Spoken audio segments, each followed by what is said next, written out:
And as you guys can see, today we're going to do the zigzag part straight backs on Bria. So let's just jump right into it. We use this expression, Outre, pre-stretch, the LOCN extra hold jam, and of course our favorite, the shining jam.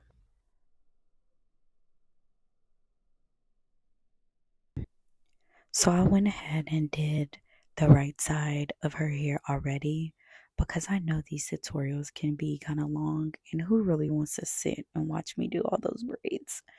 So I'm combing out the hair that I'm going to use to do her baby hairs or her swoops.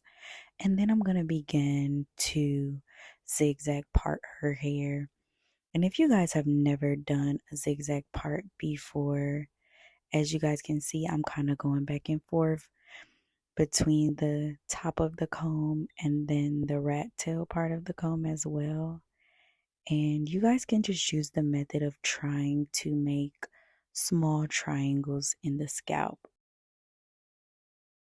So I'm going to zigzag part about 80% of the part, and then the last portion of the part I'm actually going to do it straight because her nape is kind of narrow, and if I would have zigzagged the entire part, there would not be enough room for the other two braids. So of course, to clean up our parts, we're going to grab some of the LOCN jam and we're just going to follow that zigzag all the way down, and then we're going to take the steel tip of the comb and we're just going to clean that part up and we're going to perfect it to how we see fit. I just want everyone who's watching to know that you definitely can achieve this style. Like, I want you guys to know that it's not that hard. You really just have to try and really keep a positive mindset. And if you struggle with this, just rewind the video back and just retry. You see, I messed up right there and I just cleaned it up. It's okay. We all make mistakes. Guys, make sure you're clipping your sections, okay? So I'm going in with the shining jam and I'm going to saturate each side of this braid. So I did the side where I parted first, I did a little in the front, and now I'm going to the other side of the braid, really making sure that I apply a nice amount of product. So just make sure you comb that product into that section for that particular braid. Get it in there really good. Now I'm going to take the steel tip and make a small slice so that I can start the braid. And I do my stitches with the comb, and as you guys can see, I'm combing a slice for the stitch, then I'm braiding. I'm going to the other side and doing the same thing. So this is just a method that you guys really have to practice, and I believe that you'll be successful. So even as I'm adding in the braiding hair, I added that piece in first, like now, and then I'm combing another slice. Now I'm going to braid and repeat the steps on each side.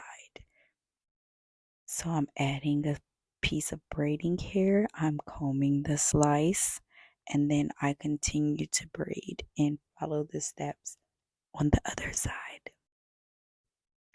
And don't worry if you guys don't get it right the first time. A tip that I want to give my braiders is to remember at the beginning of the braid, you only want to feed in small pieces. You want your braid to gradually grow. And then with these zigzag parts, if I make the braid too big, you guys won't be able to see the parts. So keep that in mind if you do this style. I have faith in you guys. Like, I know that you guys can do this style. It's super fun. It's super cute. It's super flirty. It gives a little bit of flair to the traditional straight backs, and it just adds a little pizzazz, if you know what I'm saying. So I want you guys to have fun with this. I want you to take your time, and I want you to love what you're doing, because when you put that extra oomph into your work, it really shows. So as you guys can see, I've stayed pretty consistent with parting my slices on each side, adding hair where I see that it needs to be added.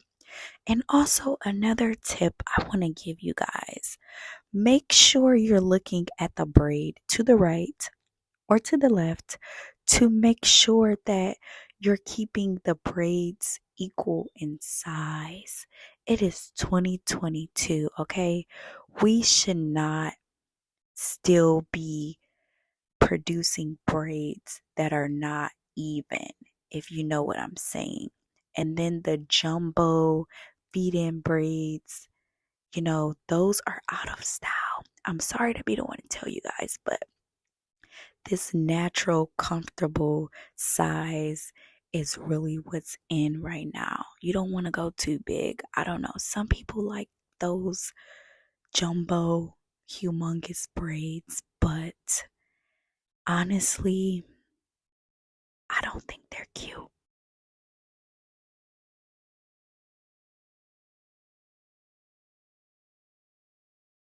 I also know that sometimes in the back, y'all kind of be doing what y'all want to do. And I just want to be the one to tell you that keep it neat all the way through. Okay? Do your client's hair like you would want someone to do your hair. Stay thorough, stay consistent all the way down. I know you might be tired. I know this might be your fourth head of the day, but make sure you give 100% with every client. Another quick tip I would like to share is at the very back, you're going to see me flip my wrist right there. So that kind of like pulls the hair in, not too tight, but it also keeps your braids from bulking up in the back. And we just want to have sleekness all the way through, honey. We want it to be flat in the back, okay? You don't want them lumped up camelback neck braids, because that's not it. So by this point, y'all definitely should get it. I have another video that is a tutorial for 6 straight backs, but for the people in the back of the classroom, we're just gonna run it back one more time. And please don't be mad at me for calling out the people in the back, because it's okay. Like, everybody doesn't get it on the first try.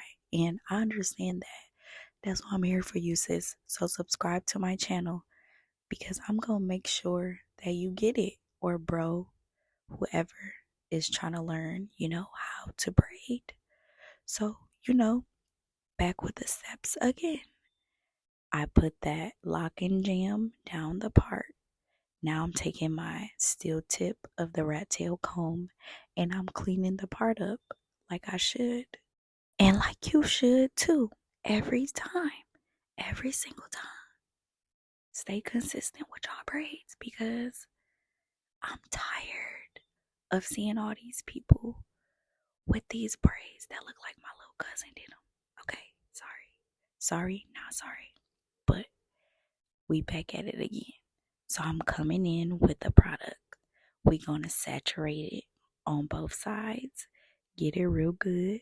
Don't be scared to use that product. You're going to get your money back with every client. Stop being stingy with the jam. That's what's wrong with some of y'all braids, because y'all don't use enough product. Y'all have to use enough product. You see how her front just laid? I put enough product right there. Now I'm going to start the braid. Always make that slice. Always make that slice, because that's technically your first stitch, if we be honest. So just like I told y'all in the last braid, we taking the comb, we're making that slice, we're braiding. Do not continue to braid until you are satisfied with how that slice look, because that is going to be your stitches. Like, that's what's going to define your braid. That's what's going to set you apart from everybody else. Like, when clients be looking up pictures, they're looking at how clean those slices is. Like, I've had people ask me, does that part hurt? Because it just looks so clean and so tight, even though it's not tight. But they don't know that. Like, they just want to know because they're curious. And that's what you want people to be when it comes to your work. You want them to be curious. You want them to be so curious that they try you out. You feel me?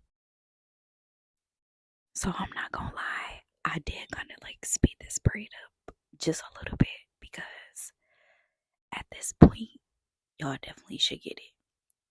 I feed in the braid in here, comb my slice. Now to the other side.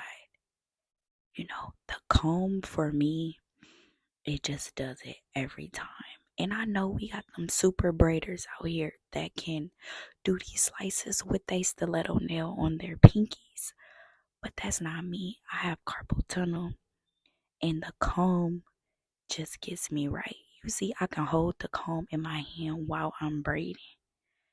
I kind of feel like that's sweet, but you know, different folks for different strokes. You gotta do what works best for you at the end of the day, because you can line up 10 braiders and I bet you they're all gonna do the same braid, just differently, and that is okay. It is okay. We don't have no room for hating. It's all love. Everybody eats. Everybody eats, B. You feel me? It's enough clients for us all. Don't worry about nobody else. Have tunnel vision. Worry about you. Only focus on you. Because if you stay in your lane, you have no choice but to prosper and excel, which is what you're going to do after watching my videos.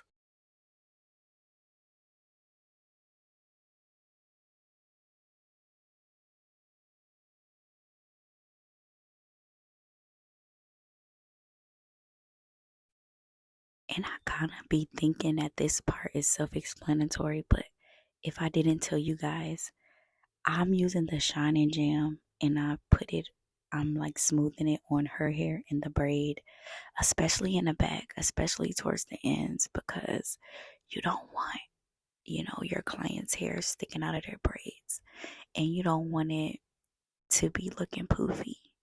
And so for braid number 3, I definitely time lapse this because y'all should get it by now. But just in case you didn't get it, rewatch the video for me. So I did time lapse braiding the ends because that's simply all I'm doing, making sure that they're even, and I'm braiding them down. So yeah, this is how it turned out. I did a baby hairs off camera, but you see them swirls in there. And check my girl out. Yes, honey. See, nice, comfortable length, nice size. And y'all, this was definitely fun. I might do this in the future. So if you're not following me on Facebook or Instagram, please follow your girl at Breathe the Beautician. And please comment. Let me know what y'all think. Like this video and hit the subscribe button. I'll see y'all later.